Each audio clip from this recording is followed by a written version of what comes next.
अस्सलाम वालेकुम दोस्तों, कैसे हैं? उम्मीद करता हूँ आप सब खैरियत से होंगे। आप देख रहे हैं मेरा न्यू चैनल हिकमत और रूहानियात। आज मैं बहुत ही अच्छा अमल लेकर आपकी खिदमत में पेश हुआ हूँ। ये उन लोगों के लिए जो भाई ये बहनें काफ़ी अरसे से बवासीर का शिकार हैं। जिनको बवासीर है उनको पता होगा कि बवासीर क्या होती है। जिनको बवासीर नहीं है मैं बता देता हूँ कि बवासीर क्या होती है। बड़े पेशाब के रास्ते से खून आना, और ये जो खून आना है ये खूनी बवासीर होती है। बाज़ औक़ात मौके होते हैं, पेशाब बढ़ जो बहुत तंगी के साथ आता है, जलन होती है, तो वो बादी बवासीर होती है। ठीक है, बवासीर की दो किस्में, खूनी बवासीर एक बादी बवासीर। और ये अमल, ये तावीज़, ये नुस्खा जो मैं बता रहा हूँ खूनी और बादी दोनों बीमारी के लिए है।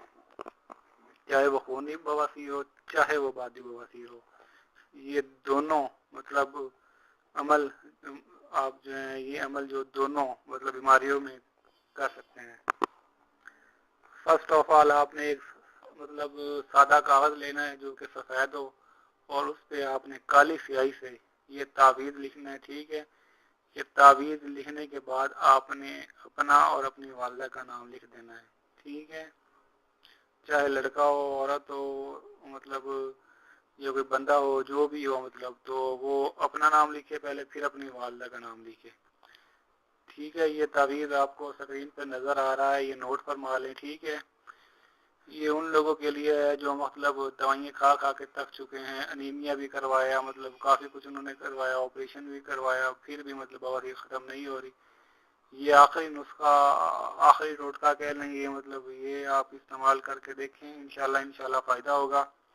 मैंने भी अपने कुछ मरीज़ों के पास, क्योंकि बवासीर के ज़्यादा मरीज़ नहीं होते, तो मैंने भी कुछ मरीज़ों को ये तावीज़ लिख के दिया और अल्लाह ताला ने उनको शफा दी।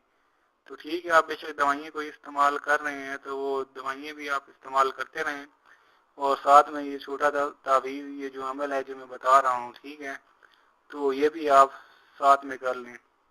इंशाअल्लाह अल्लाह ताला आपको शफा देगा, ये सोने पे सुहागा हो जाएगा। ठीक है, अगर आप ये इस्तेमाल करेंगे तो इस तावीज़ की कोई ऐसी शर्त नहीं है, आप तावीज़ करेंगे तो कोई दवाई नहीं खा सकते। ठीक है, आप दवाई इस्तेमाल कर रहे हैं या ऑपरेट करवा रहे हैं तो वो आप करवाते रहें, उसका मसला नहीं है, लेकिन कम अज़ कम आप ये तावीज़ भी लिखिए जो अमल मैंने आपको बताया है, स्क्रीन पे नज़र आ रहा है। ठीक है, ये अमल सादे कागज़ पे लिखिए, अपनी वालिदा का नाम लिखिए और कब्रिस्तान में जाकर कहीं दफन कर दें इसको। ठीक है, जैसे जैसे कागज़ ये गलना शुरू होगा वैसे वैसे आपकी बवासीर जो है ख़त्म होना शुरू हो जाएगी। ठीक है, इंशाल्लाह महीने के अंदर अंदर बवासीर मुकम्मल तौर पे ख़त्म हो जाएगी। ये मेरा आज़मूदा नुस्खा है। ठीक है, आप इस्तेमाल करें भाई, इंशाल्लाह अल्लाह के हुक्म से शफा होगी। मेरा चैनल सब्सक्राइब करें और मुझे दुआओं में याद करें। ओके, अल्लाह हाफ़िज़, थैंक यू सो मच।